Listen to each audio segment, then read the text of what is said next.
अल्लाह ताला ने इस दुनिया में एक ऐसा इंसान भेजा था जिसे इसमें आज़म का इल्म अता फरमाया था। मतलब वो जो दुआ करता कबूल होती थी। और फिर उसने एक ऐसी हरकत की कि अल्लाह ने खुद उसको कुरान में कुत्ता करार दिया है। ये उस वक्त की बात है जब हज़रत मूसा अलैहिस्सलाम के ज़माने में बनी इसराइल में एक बहुत बड़ा आलिम और आबिद था जिसका नाम बलअम बाउरा था। वो दिन रात इबादत करता और लोगों को दीन सिखाता था।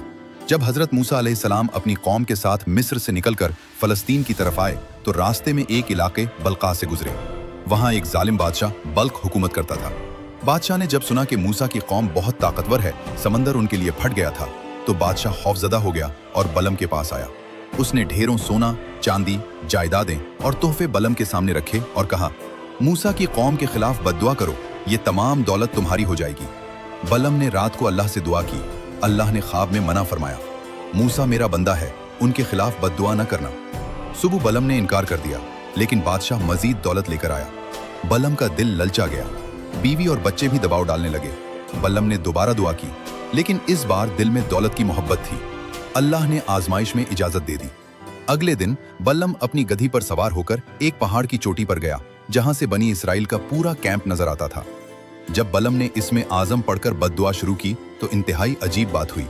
उसकी जबान से बद्दुआ की बजाय उल्टा दुआ निकलने लगी और उसकी जबान खुद ब खुद पुकार उठी, ए अल्लाह, मूसा और उनकी कौम को कामयाबी अता फरमा, उन पर अपनी रहमत नाजिल फरमा, उनको फतह दे।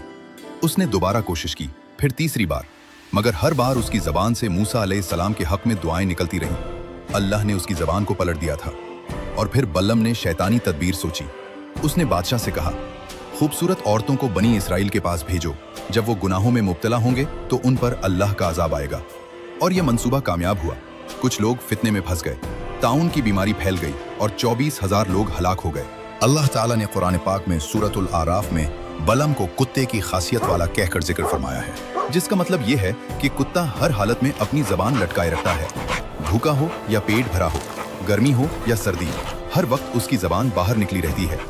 बाज़ उलमा कहते हैं कि बलम की जबान हकीकत में लटक गई थी। अल्लाह ने उसे इतनी शदीद रुसवाई दी कि उसकी जबान मुंह से बाहर निकल आई और वो कुत्ते की तरह बदसूरत नजर आने लगा। लोग उससे नफरत करने लगे थे।